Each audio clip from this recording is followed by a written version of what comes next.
You ever wake up to the sound of metal scraping against metal and know in your gut that life as you knew it just ended?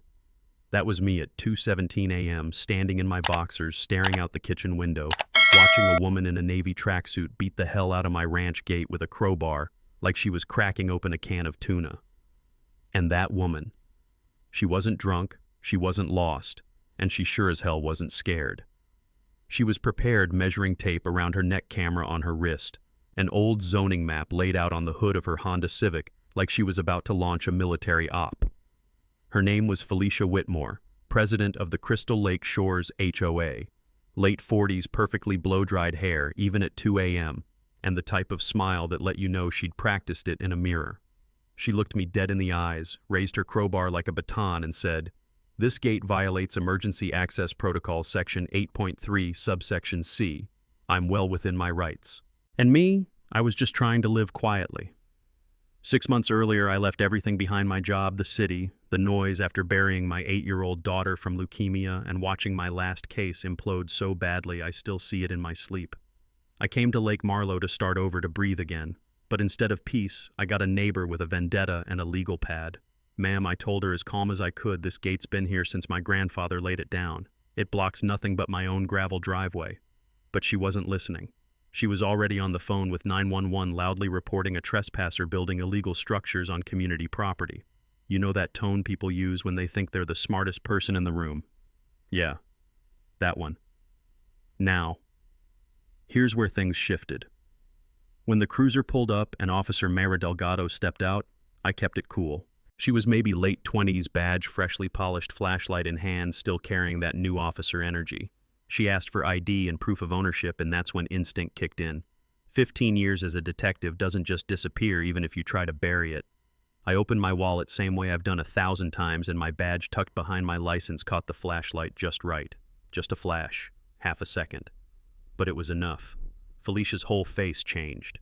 She stopped mid-sentence like her throat just locked up, took a full step back like she'd seen a ghost in uniform. Her hand still holding that crowbar trembled just enough for me to notice. I didn't say a word, just handed Officer Delgado my deed and ID. She checked it, nodded, then turned back to Felicia and said, "Ma'am, you're trespassing and damaging private property." Felicia blinked like someone pulled the floor out from under her, but she doubled down. "I want this documented," she hissed. "This man is hiding something. I demand a full investigation."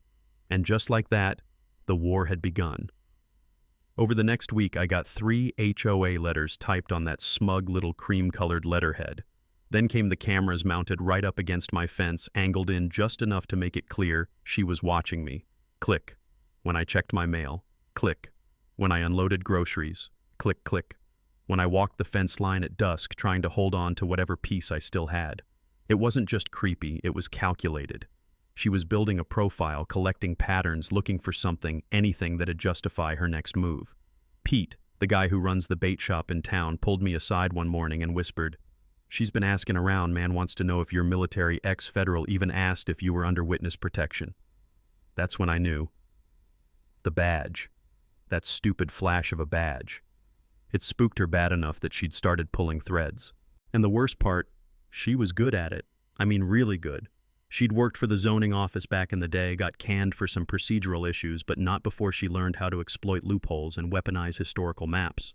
And now, she was using those same tactics to hunt property owners like me, targeting their homes, drowning them in fines, and flipping their land to some big developer named Blake Massey. I found out she did it to the Martinezes, a young couple with twins. $500 a day fines for unauthorized landscaping until they had no choice but to sell for pennies. Same pattern, same map, same legal language. She wasn't just trying to take my land, she was hunting it. And when the formal lawsuit arrived, delivered by Officer Delgado herself, who looked more embarrassed than anything I knew, this was way past HOA drama. This was a full-blown assault. And maybe I should have kept hiding who I was. But something about her face that night when she saw my badge told me she wasn't trying to expose me. She was trying to destroy me before I could expose her. Yeah.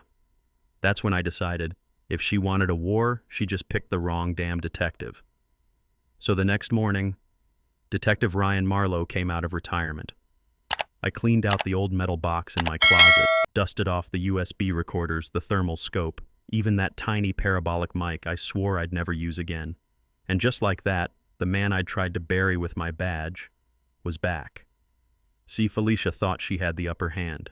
She thought I'd roll over like those other families, too tired or too broke to fight. But what she didn't know, what none of them knew, was I'd spent my whole career chasing people like her, the kind who smile at cameras while burning lives to the ground behind the scenes.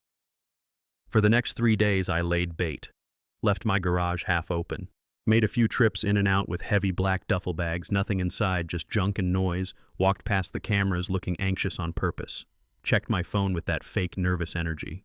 She bit hard. I caught her behind the juniper bushes, crouched low with her camera snapping photos like some tabloid rookie.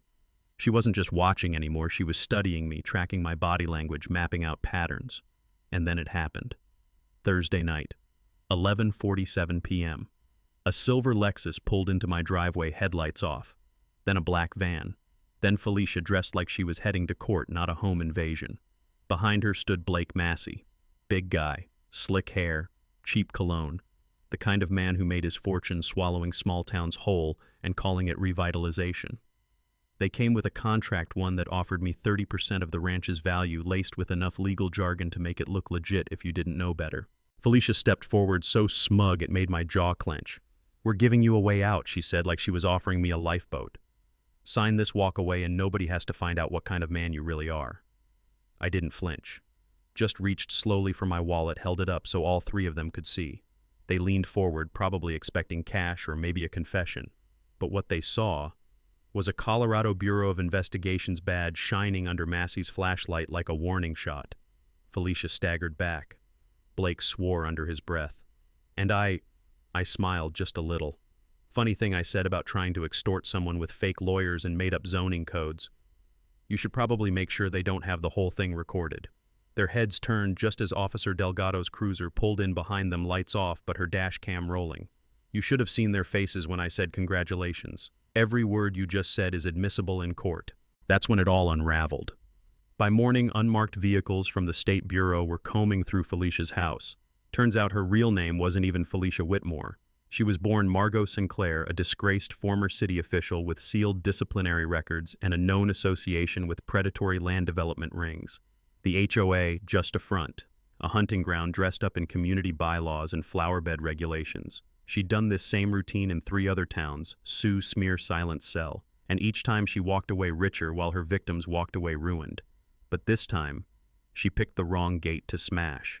The footage, the forged documents, the false 911 report, all of it pointed to felony-level charges. She went from HOA Queen Bee to wearing an orange jumpsuit and scrubbing algae at the public boat dock across from my property.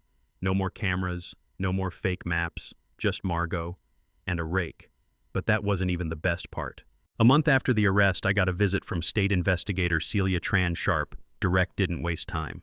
She handed me a sealed report that showed Felicia Margot had been trying to access historical records on my ranch. Old prohibition maps, smuggling tunnels, even rumors of hidden valuables left behind by my great-grandfather who apparently ran liquor through these woods when the government said water was enough. So yeah, maybe she wasn't after my porch swing in Lakeview after all. She was after legacy. But legacy fights back. Now Officer Delgado. Detective Delgado, I should say, stops by every Friday. We sit on the porch, drink black coffee, talk about old cases. Sometimes neighbors wave as they walk by, no more whispers, no more sideways looks. Lake Marlowe stands. The gates rebuilt stronger this time, reinforced steel with stone columns. But I keep the old crowbar she left behind. It leans against the fence like a relic. A reminder that some folks hide behind rules they never planned to follow themselves. And every now and then I see Margot under supervision picking weeds near the water line. She never looks up. But I do. Because in the end, this place, this life, it's not about revenge. It's about peace earned. By fighting smart. By standing your ground. By showing them that sometimes the badge they think is buried is just waiting for the right moment to shine. Now let me ask you something. If your neighbor tried to destroy everything you built with a fake rule book and a crowbar, would you fight back, or would you just hope someone else would? Let me know in the comments. Let's talk about justice. Let's talk about standing up. And let's talk about what happens when the quiet ones finally say, enough.